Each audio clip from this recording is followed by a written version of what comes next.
Hello, I'm Francesca Boyd and I'm honoured to welcome you to today's AIPH Green City Briefing series. We have a wonderful webinar ahead of us, but first may I thank our sponsors, Expo 2023 Doha, Qatar, and the Worshipful Company of Gardeners for their continued support in this series. As always, we welcome audience participants to continue the conversation afterwards on the AIPH Green City Forum. That is also where you'll be able to find a recording of today's session. Now it is my privilege to introduce the MC for today, Technical Advisor of AIPH, Audrey Timm. So without further delay, please may I hand over to you, Audrey. Thank you, Frankie. And very nice to be here today to lead this session in the AIPH Green City Briefings. I'm Technical Advisor to AIPH. I lead and manage the technical programs, which involves the helping our industry, the international ornamental producers, in their novelty protection, plant health, and sustainability programs. I also lead the Green City Initiative, which is why we're here today and talking about Green City programs. Our Green City Initiative really aims to change the way people think about plants in their cities. All the way from communities to individuals to office space to city leaders, decision makers and governments. And our briefings really do that by showcasing knowledge to practice. Through our Green City program, we use knowledge exchange, advocacy, networking, and we do this to nurture a strategic shift in the way people think about plants in cities. You will see in the chat function today some notes about our programs that we have. We have the Green City Forum, we have the Global Green City Update, and we also have the AIPH World Green City Awards. And that brings me to the topic of today's webinar. So today's webinar, we're going to look at the featuring the winner of the Living Green for Health and Wellbeing, the category of the AIPH World Green City Awards 2022. The awards talk about living green, and that's to distinguish living green, the plants, the nature, from the green that is applied to in cities that refers to sustainability and climate mitigation aspects. So today's briefing features the winner of the Living Green for Health and Wellbeing category, Fortaleza, Brazil. Finalists in this category were also the City of Utrecht, Netherlands, for their Green and Healthy City program, and the City of Brimbank in Australia for the Sunvale Community Park. So congratulations to them as finalists. So today's theme, which features the city, really talks about how research demonstrates that people are measurably happier when they work and live in green surroundings. And this comes from both physical and psychological benefits. Improved health results in lower costs for healthcare providers and benefits the economy through improved productivity and lower absenteeism. This webinar explores how encouraging and engaging with nature and plants in cities results in improved health and well-being. So to introduce you to the winning city, Fortaleza. Fortaleza is a city in northeastern Brazil, which, like many other cities, has experienced accelerated urban growth marked by social inequalities. During the COVID-19 pandemic, outdoor spaces provided low-risk and strategic places to re-engage with community life. The need for these spaces has continued today. In the context of Fortaleza, where access to public leisure areas is restricted and unequal, the urban microparks have become a low-cost and fast implementation way to create places to meet in areas with high population density while ensuring people's health and well-being. So that's our feature city, which will explain to you how the evidence that we have of health and well-being is put into practice in cities. But as with all our Green City briefings, we start first with a leader in the field who will talk about the scientific evidence behind what we know how plants and nature create good health and well-being in cities. So it is my pleasure to introduce the first speaker, Lauriane, Suyin, Chalmin-Pui. Lauriane is a postdoctorate Wellbeing Fellow at the Royal Horticultural Society and the University of Sheffield Department of Landscape Architecture. Lauriane's current research focuses on the influence of gardens and gardening on human health and well-being. The places in which we live, work, and play have an impact on our mental, physical, and social health. Lauriane's talk will focus on the role that nature can play in enhancing our mental health. The scientific evidence base, including Lauriane's own research, points to the critical importance of gardens for promoting and maintaining positive mental health. More than simply ornamental, urban garden landscapes and green infrastructure can be optimized for people and planet through linkages between the health and horticultural sectors. Lauriane, I really look forward to hearing about your work and about your opinions and your experience in bringing gardens and nature into health and well-being. Over to you, Lauriane. Thanks very much. Hi, everyone. It's my pleasure to be sharing and learning with you today. So many thanks to AIPH and Audrey and Francesca for the invitation. I'm, as many of you, very much looking forward to Luciana's talk, but before we get there, I thought I'd cover some of the science that underpins the ways in which nature can enhance our mental health and the special role that gardens can play. So, as I'm sure you're all aware, global urban goals often include aspects of sustainability and resilience, but actually creating these resilient urban futures is dependent on a population that is in good physical, mental, and social health. So that's where that slots in into that conversation. There is increasingly a recognition that the manner in which we design and build and inhabit our communities have deep impacts on our well-being. So it's important that we think about our cities as habitats for the urban population in the same way that we conserve and protect habitats for other species. We have to think about ourselves as really living in these places. It has also been shown that how we engage with nature is crucial for our health. So that's where I'm going to be speaking to. When we think of health, we probably visualize something like this, which to me is actually more about ill health and the medical realm. This is the kind of place that we think will make us better. And more often than not, if we've got something going on with our health, it will make us better. But there are other places too that we can build good health, maintain health, and prevent ill health for us to land in the hospital. Lord Nigel Crisp has a fantastic book with a brilliant title, and I'm going to share it. It's based on a phrase that Professor Francis Omaswa, the Director General of Health Services in Uganda, has said. Health is made at home and hospitals are for repairs. So what actually does determine our health before we get to the hospital? Well, physiologically, an individual's health is determined by their physical cells, organs, genetics, biochemical processes, alongside, of course, the availability of water, of nutrition, of oxygen, and of shelter. Yet health is not purely a physical function. Human health and well-being are also influenced by an individual's behaviors and lifestyle, as well as broader socioeconomic, political, cultural, and technological structures around us. When we look at a wider scale, these determinants of health are also embedded at all scales and built social and natural environments. From the global climate to soil quality, we can also look at street design and social care. Health really is determined by a nested variety of factors, and we can try to improve as many of them as possible. Unfortunately, the places in which most of us live and work in are planned, designed, and built in a way that is actually increasingly associated with rising incidences of cardiovascular disease, of chronic stress and anxiety, and social isolation.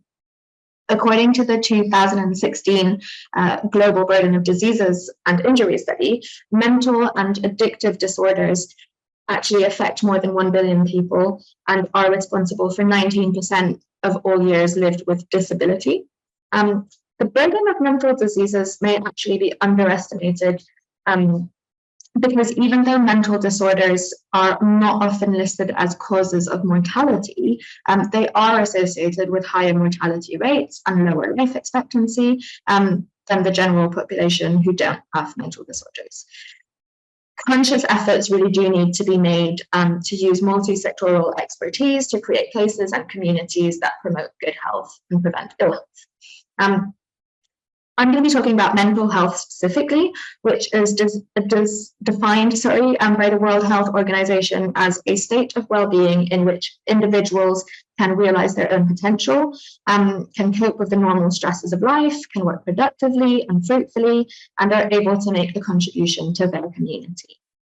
On the scales of regions, cities, neighborhoods, and even streets, nature in these places can have beneficial health impacts. So places that can foster good health by promoting restoration from stress, for example, or attentional fatigue, or they may actually be intended to heal specific illnesses. However, as the global population is increasingly concentrated in urban areas, these direct experiences with nature are decreasing both in quality and quantity for many people.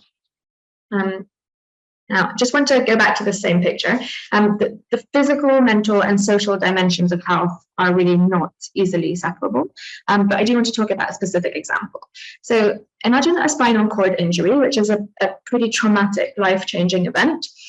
In the UK, it's estimated that there are 50,000 people who live with a spinal injury, and each year, 2,500 people are newly injured. The majority of these patients spend over 2 months in hospital, and during that time they have little to no access to the outside world. As you can imagine, a spinal injury patient is likely confined to a bed like this or a wheelchair, has quite brutally lost their independence, can't do much in terms of quality time with family and friends, and will have quite a tough recovery journey ahead of them. And compare that to this. So this photograph was taken at the Duke of Cornwall Spinal Treatment Centre in Salisbury District Hospital. It's one of 11 NHS and National Health Service spinal injury units, and it's a charity called Horatio's Garden has created gardens to provide patients with these gardens in the spinal injury unit. So as well as overseeing the care of the gardens, along with a team of volunteers, the head gardeners there provide patients with horticultural therapy sessions and other creative therapy sessions. The gardens provide an escape, an all year round escape into nature for the patients. The beds can be brought out, wheelchairs can be brought out as well. This enables patients to enjoy quality time with their family and friends, including using art and music as well. So what we're seeing here is obviously a physical injury. You might be thinking, I just said that we were talking about mental health. But what the garden here is doing is providing contact with a natural environment and contributes to an improved sense of well-being, which can have a really positive impact on the patient's rehabilitation process. And this example absolutely chimes in with a seminal study in this field by Dr. Ulrich in the 80s, who was looking at patients recovering from gallbladder surgery. And the hospital had rooms in 2 wings of the hospital, but one wing overlooked trees and another, the rooms overlooked a brick wall. And Dr. Ulrich found that the patients facing the trees recovered more quickly with fewer painkillers, and they were less grumpy with the nurses. So seeing or being in a garden, the brain is pleasantly distracted by the nature around it, which can allow us to shift our focus away from ourselves and what's currently bothering us. And in that process, we're restoring our mind and probably reducing negative feelings as well. In a totally different setting to hospitals, a recent study also looked at prisons in England and Wales and found that the prisons with more green spaces had lower levels of violence between prisoners, lower levels of violence against staff, and lower levels of prisoner self-harming. What I'd like to continue doing in this talk is to show you the existing evidence base that exposure with nature and contact with nature can have that positive impact on mental health. So what we have here is that even though this link between nature and disease state and mortality is not yet determined, the exposure to nature is associated with improved health-related outcomes. including physical activity, so increased physical activity, better social contacts, improved stress physiology, better emotional well-being, and better cognitive capacity. The strongest consensus is around the association between nature experience and increased psychological well-being, and a reduction of risk factors for mental illness and a lowered burden of mental illness. So what I mean by this is quite well exemplified by a recent Danish study that showed that exposure to green space during childhood was associated with better mental health in adulthood and a 55% lower risk of developing a wide spectrum of psychiatric disorders later in life. So this concept of nature being a buffer, really, to poor mental health. The association remained in the study even after adjusting for levels of urbanization, for different socioeconomic factors, for parental history of mental illness as well, and parental age. The principal pathways, as you can see in the slide, through which nature contributes to health can be conceptualized broadly in these three domains listed on my left-hand side. I'm not sure which way the screen is for you. So reducing harm, restoring capacity, and building capacity. These domains operate individually as well as in complementarity with each other. So depending, for example, on a person's lived experience and what exactly they are doing in nature. So those with active contact, such as gardening or another physical activity in a natural setting, might go along a different pathway versus those having more passive interactions, such as a view from an office window, for example. I won't go too much into the theory, but the mechanisms underlying many of these positive effects are theorized through attention restoration theory, stress reduction theory, flow theory, and increasingly the human brain gut microbiome axis, for example. So if you do want to follow up on any of those theories or ask me more about it, that does exist, but it's been really well documented. Urban nature exists in many different forms, sizes, public land, private land, with different functions. So again, maybe different pathways will be happening depending on what kind of green space we're looking at. I've already mentioned hospital and prison gardens. Other really common forms of green spaces are residential gardens, of course, public parks, allotments, community gardens, botanical gardens, green rooftops, green walls, pocket parks, street trees, school gardens, plenty to go on. And all of these are important assets for our global ecosystem, as well as for more local built and natural environments. Now, at the Royal Horticultural Society, my aim is to improve the recognition of gardens, gardening and horticulture as a valuable public health asset and a resource that can contribute to reducing the incidence of poor health and promoting better health for all. So I'll focus on gardens now, which are an excellent example of multifunctional urban green spaces. Gardening, I think you're all coming in today from all around the world, but gardening is a common leisure activity around the world and thus can have multiple roles and meanings for different gardeners. Residential gardens are really the most accessible green spaces for most residents who have one. In the UK, 88% of households do have access to a private or shared garden. And although they're quite small in size generally, there are 24 million residential gardens in Great Britain, and that is actually equivalent to about 30% of the total urban built-up area. So the provision and extent of domestic gardens is quite large. It has also been studied in different national contexts, but my own research has been based in the UK, so I'll just speak to that if that's okay.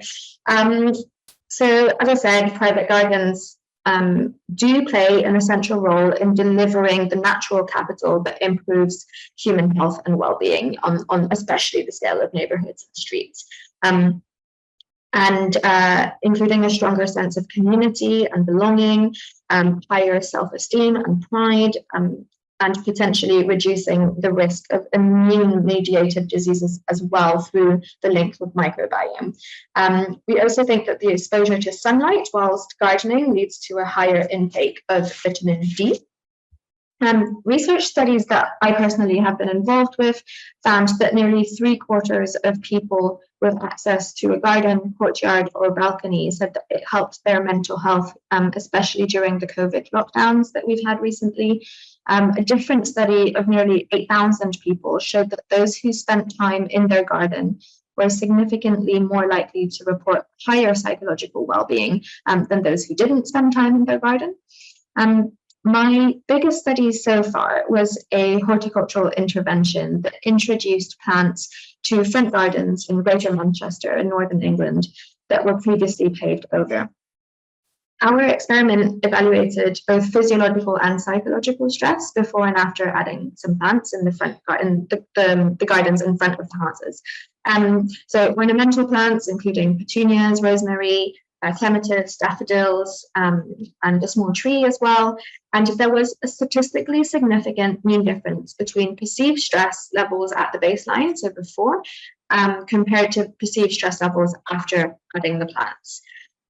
What was also interesting was that we evaluated participants' physiological stress regulation by taking saliva samples and looking at the concentration of cortisol. So that's a hormone that is indicative of physiological stress regulation. We found that at the beginning of the study, before the plants, only 24% of participants had a healthy cortisol pattern. And this increased to 53% after adding the plants, which suggests better mental health regulation. One of my other studies was the first to show that an increased frequency of gardening is correlated with greater health benefits. And to show that, we surveyed over 6,000 gardeners and non-gardeners, and we showed that those who garden daily had a higher level of well-being compared to those who garden less, including those who garden 2 to 3 times a week. So this survey also showed that gardening was a really important way for people to keep physically active, and we know that physical activity is hugely important in maintaining both physical and mental health. So what I hope that I have demonstrated is that gardens shouldn't be a dispensable luxury. It's not something that's just nice to have. It's a really critical component of our living environment and our long-term public health thinking. If you'd like more information on any of this, just putting up here a link to full talks and resources that were part of the Health and Horticultural Conference that we hosted back in March of last year. The full recordings are freely available here. I'd especially recommend this talk by Claire Cooper-Marcus. She's an illustrious landscape architect who has created gardens in healthcare settings and how therapeutic they can be for patients and staff. Really excellent presentation. And just to conclude, I'm really glad that there is one of these green city briefings that highlights how green spaces can become assets for public health. We also have systems that can prescribe nature and nature-based activities to individuals as part of their health and social care. And so really I'm trying to spark that conversation about how we can bridge sectors to help people cope with and recover from mental ill health, as well as keeping the general population well. Lauriane, thank you very much for that. I'm really pleased to hear both about your work and about the work of others that both feed into your work and extend it. And it's really very encouraging in that the evidence base is now being accepted to be qualitative as well as quantitative in showing the improvement in health and well-being.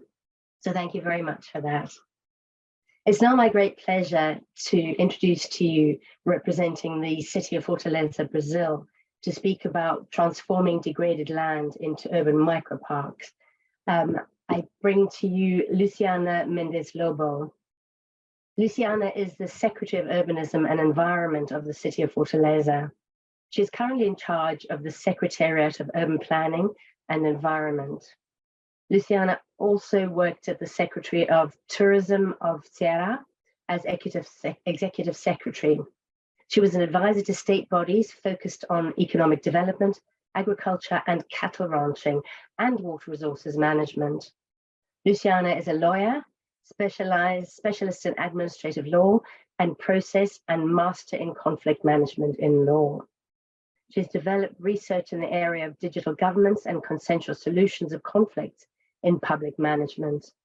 In April 2018, when she took over the head position in the Control and Ombudsman Office of Fortaleza, Luciana became the first woman to hold the position in the Secretariat's history. That's a wonderful lead up to hearing about your work in Fortaleza. If I can hand over to Luciana and we can hear about the amazing project in Fortaleza. Thank you so much. Thank you for your kind words. And I'm happy to be here to represent the city of Fortaleza, which I was born here. And it's such a pleasure and an honor to work for the city, to make a better city. And today I'm going to talk to you about something we are really proud of, which is the project of microparks in our city. So what's this? What's micropark about? Microparks are public green areas that were once degraded and are being transformed into public space, providing access to nature in the urban environment. And we have some goals on it. We are expanding the green areas of our city. We are creating new green spaces for our population.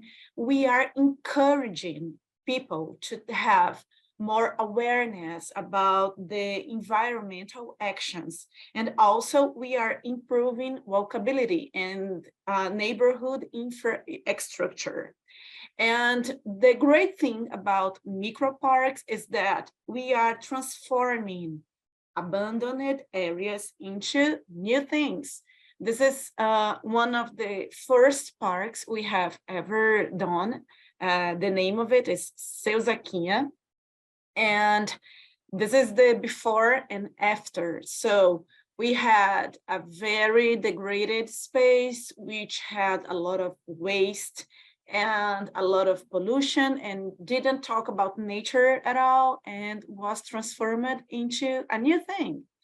And a good thing about micropark as well is that we change the way people have a relationship with squares. So when you have a traditional square, we have elements existing. So sand court, open air gym, benches, playground. But when we have the thing about naturalized parks is that this area add a new concept of outdoor space with more contact with nature and experience of all ages. So it's a mix between those two things.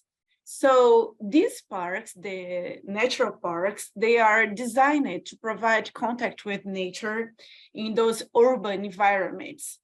And those natural elements are arranged to offer possibilities for movement, play, relaxation, and encounter. It's important to say that we also think a lot about children when we design our natural parks. So those are the elements that we aim to achieve in our naturalized parks. We have a lot of nature elements on it, which is a good thing because we also don't spend as much as we should if we were going to build things with concrete, you know what I mean? We use things that already are in nature. So when we were thinking about building those microparks, we have a strong partnership between public government, university, private investments, and civil society. So we had these elements working together to build something new for the city.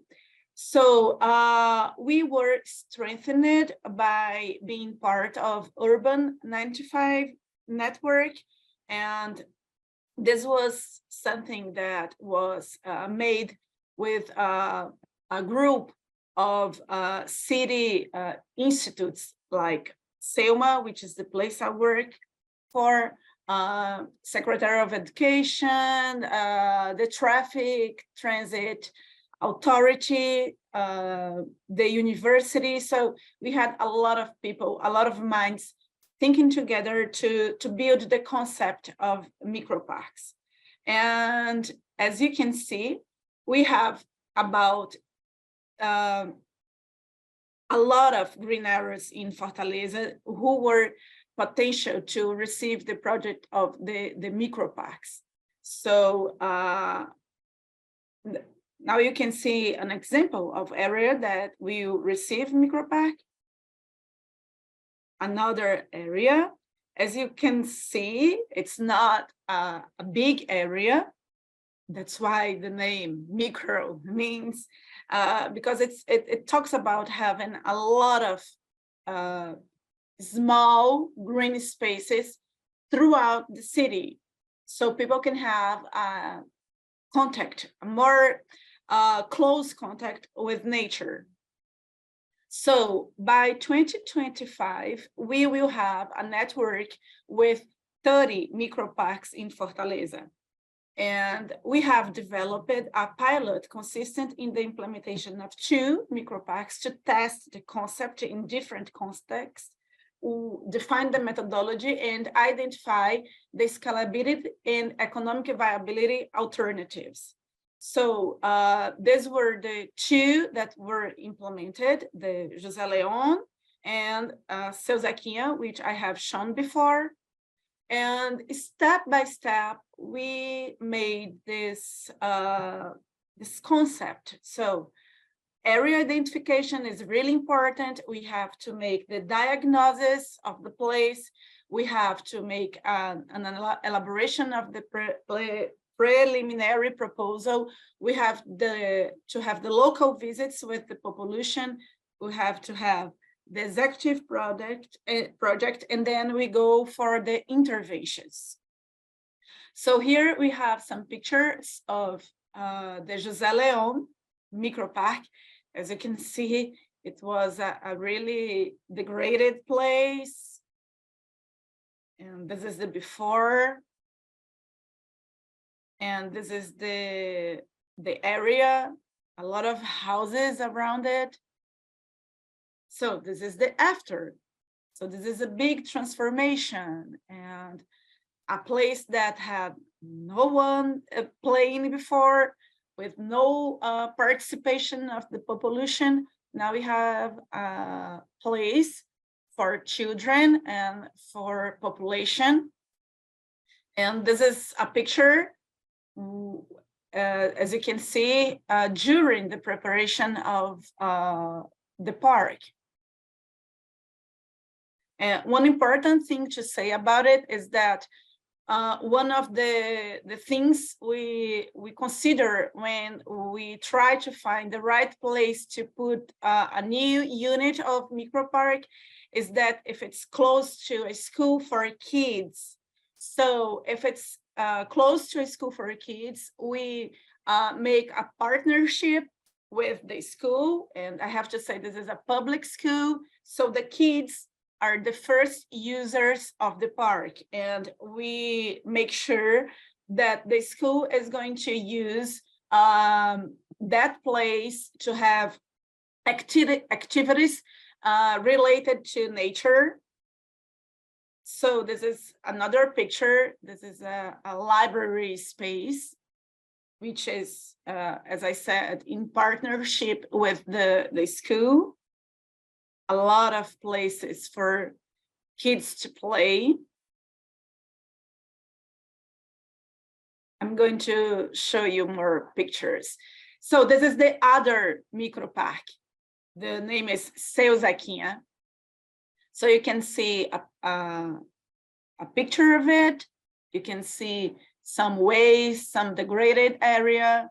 This is a picture of the public hearing, because we have this method when we listen to the population to realize what they want and to match their needs to our thoughts. This is another picture of our community meeting. We go to people's houses. So now you can see the wasted land, and the water wasn't so clean over there. And then you can see the during, the things we were doing during the transformation.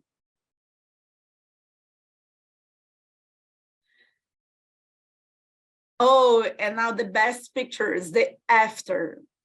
So you can see a beautiful place ready to welcome children that are now playing with nature, in contact with nature. So our project is pioneer in Brazil and has already received national and international awards. And oh, we have received a prize for AIPH World Green City Awards winner, which made us very happy. And those are some news in our local and regional and national press about the prize. So after completing this pilot stage, the urban microparks are being expanded to the entire city by the place I work for. And we have received funding from World Bank, and we had already had an operation with them, a loan operation, and then they thought it was okay to include this project in this operation. So we started to look for new places in the city, and you can see where those circles are, which is the location of the future microparks, which is in all over the city. And we are going to transform those areas into new microparks.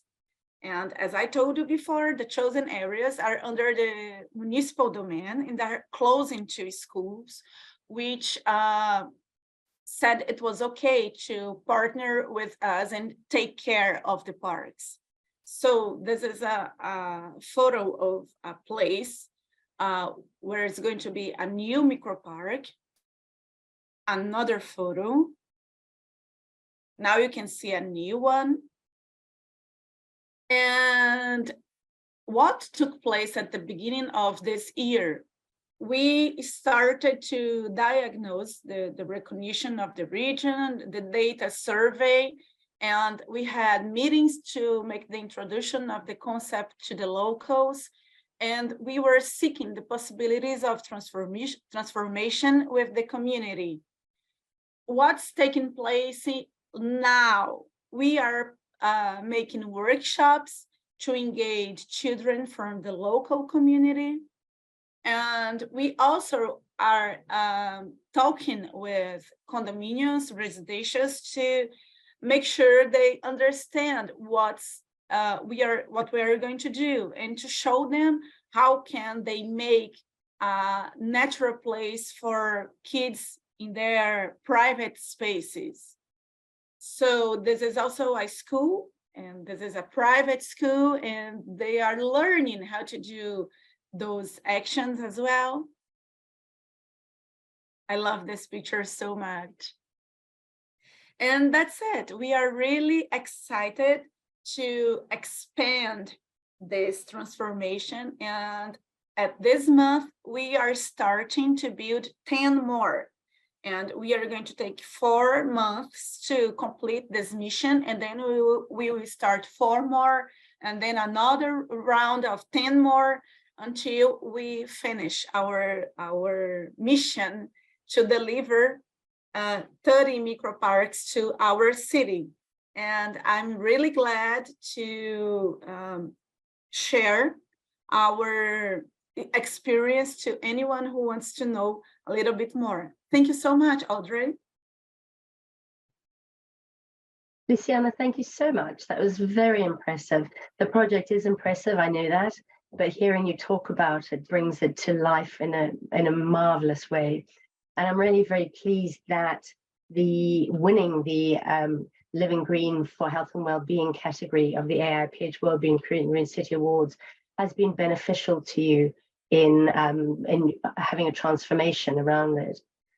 So we'll now move to the Q&A, and I invite the participants here again to put their questions in the Q&A session. We've got a few coming up, and I'd like to invite Lauriane and Luciana to come back on stage, as it were, and we'll have a Q&A.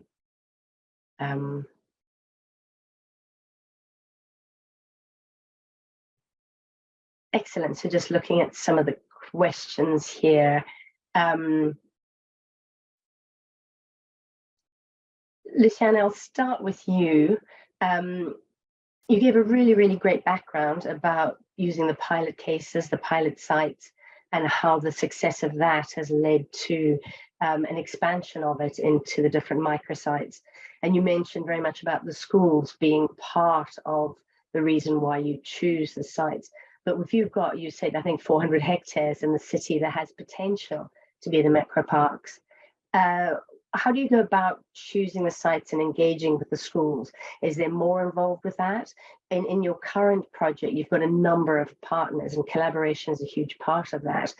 Are all those partners going to continue with the next process, or is it going to be different partners for each site? If you could expand on that, that would be really great. So it's important to say that all those partners were really important to us when we were developing the concept of the micro parks. So now it's really a job for the city of Fortaleza. We have the funding of World Bank for those 30 units that we are building, but for so on, it's something that the mayorship will have to take care of. And we are really aware that the population has to embrace the project in order to make it continue it a good place, you know. It's when we deliver something for the population, they have to make sure they belong to it, and in order to maintain it. If they don't feel they are part of it, they don't care about it. So it's important at this point to have a really strong partnership with the population. So this is why we go to the region and we tell people what we are going to do, and we invite them to become our partners on that.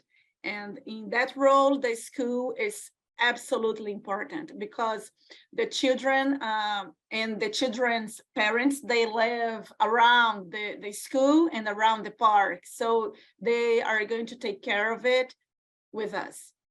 I hope I have answered. No, that's a very good model. And I think we found the same with the Oasis Schools project in Paris. That was also one of the categories, and we heard that in a previous session. And I think, Lauriane, you found that as well in your project, that people really got involved. And the moment they actually got involved and engaged with the plants that you put in, that created that willingness to be more involved.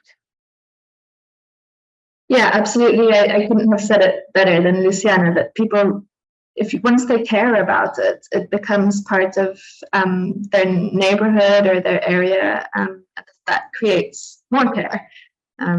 So it's very important to have that aspect of the project. Yeah, that's a very powerful part in including people in it.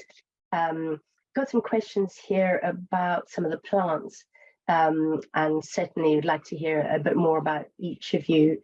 Lauriane, I know with your work it would be quite interesting to hear about if there were plant preferences that you found.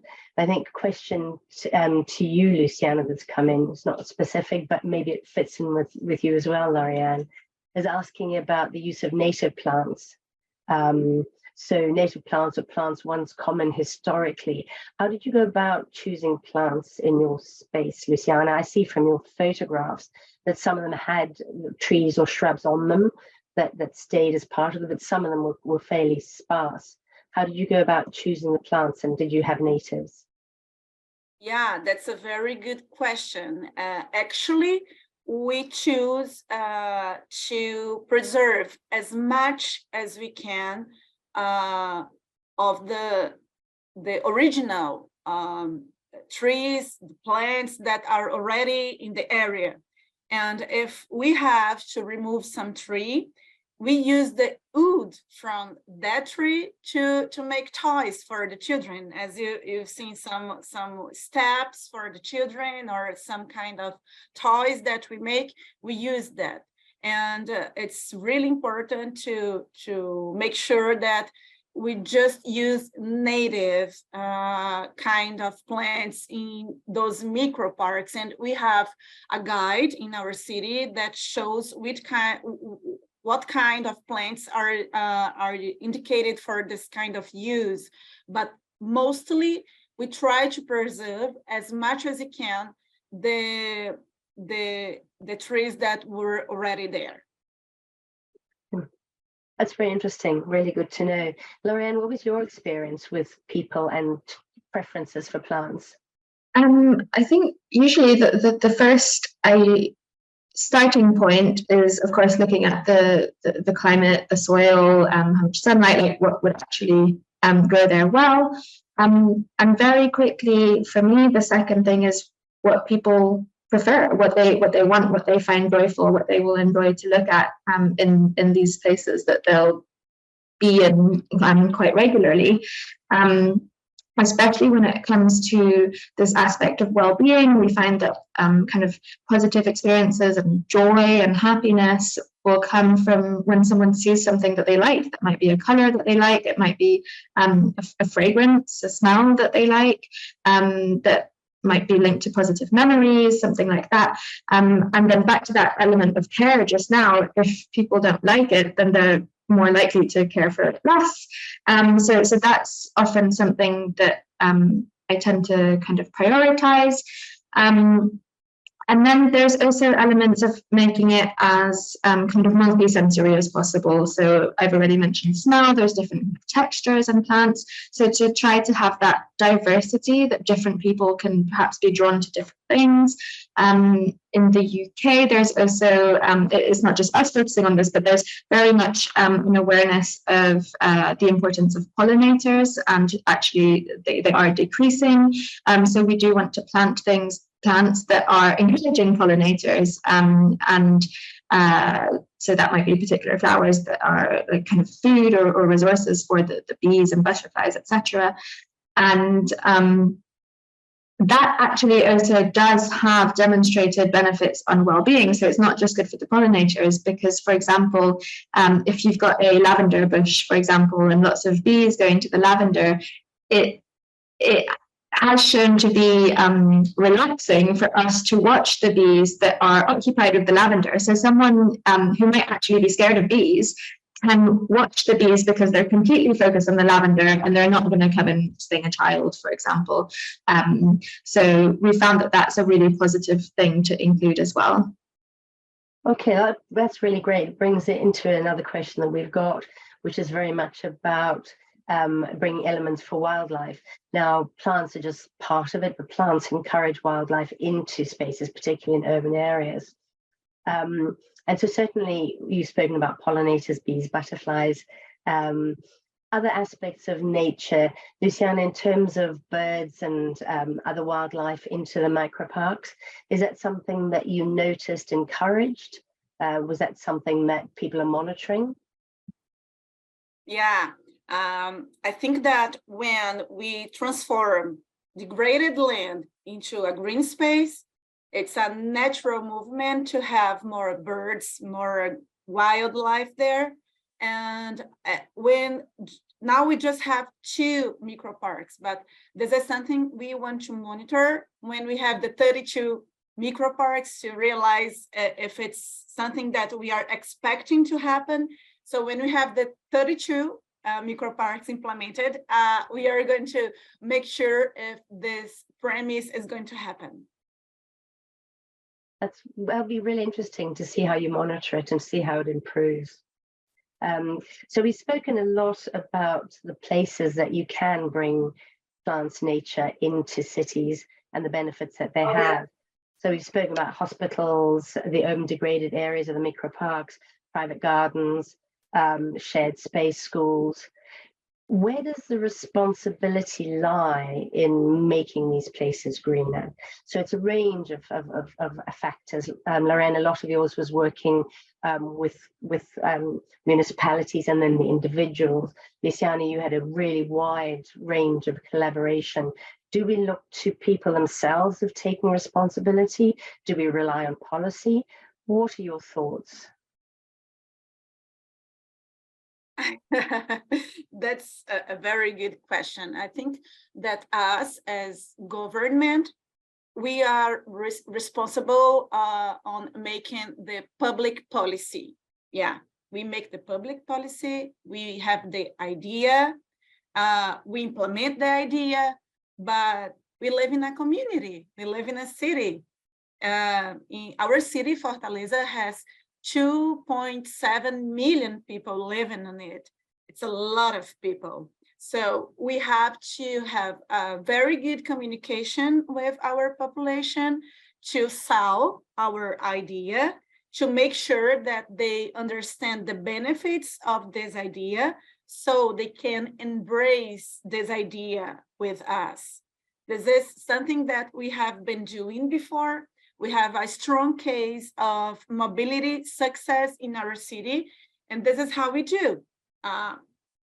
We had in 2015 almost no bike lanes in our city. Now we have more than 400 kilometers of bike lane in our city. So we had to sell the idea for the population, to sell them the idea. And once they realize this is a good thing, they start using bikes to go to school, to go to work, and to go to one place to other. This is the same thing we are going to do here. We are building this public policy, we are talking to the population, and we hope they understand this is as good as we think this is. So I think that any public policy goes like this. It's a really good leadership that you've shown there. Lauriane, your work was mostly really looking at gardens, and certainly the RHS is very much about gardens. And you mentioned that in cities, so much a percentage of space is private land. You know, I think in London, there's 24% of the city space is private gardens, and 57% of that is vegetated. So your experience might be different.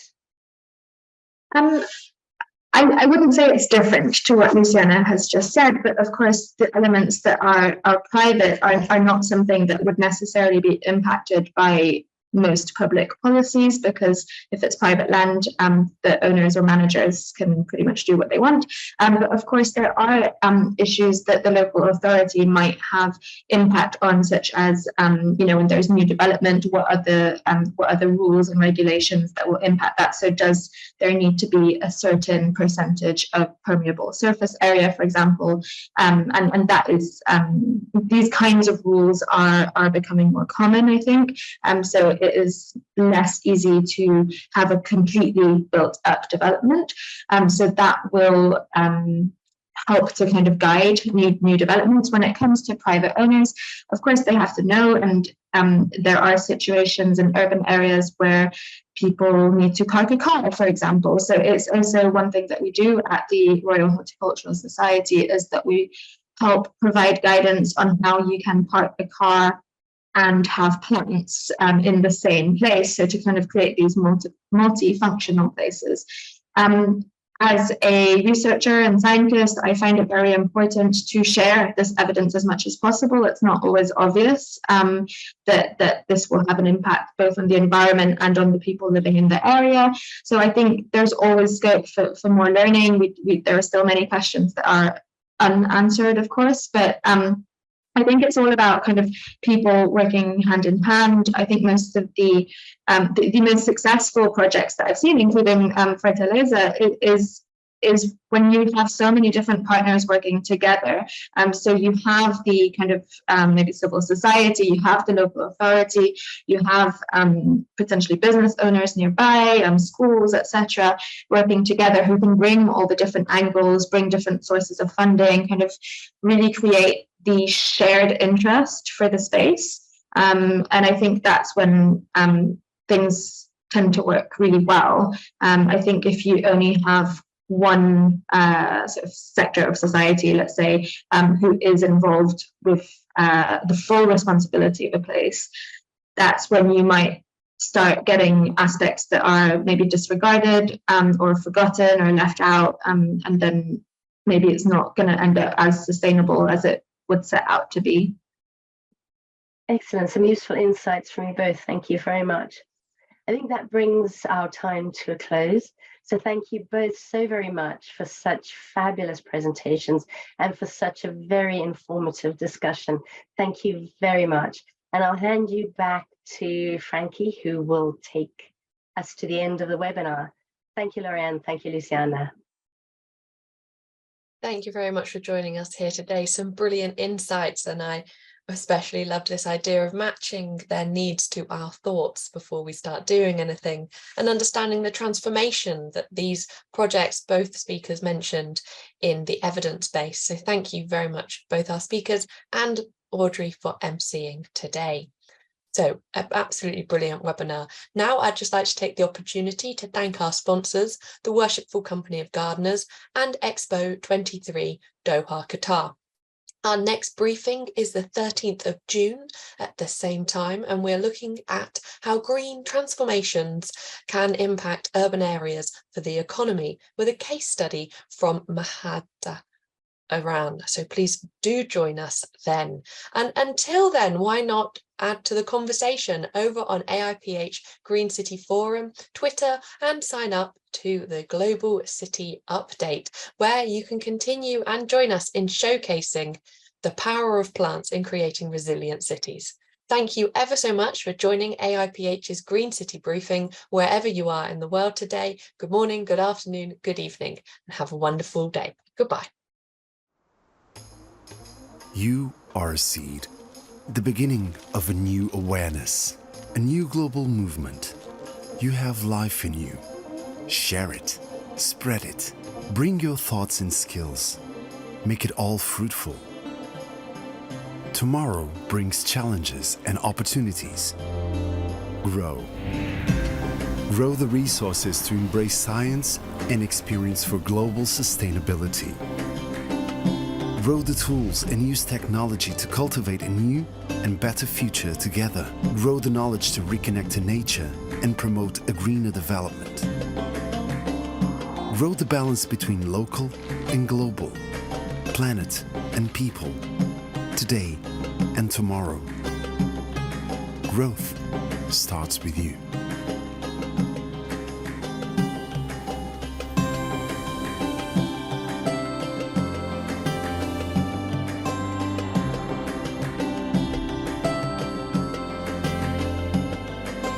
Welcome to Expo 2023, Doha, Qatar.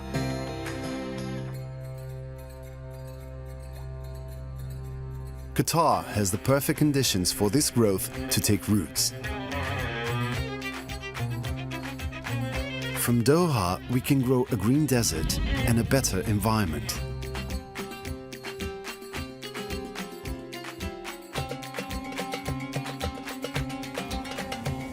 Our Expo site consists of 3 main areas designed to host, gather, and inspire.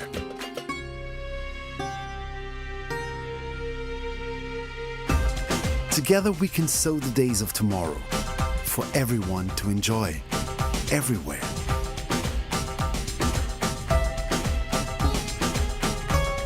We are expecting you on the 2nd of October 2023. One Expo site, consisting of 3 character areas, is growing now to welcome you in 2023 to the future of horticulture.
You are the seed and the movement that will gather the world in Qatar.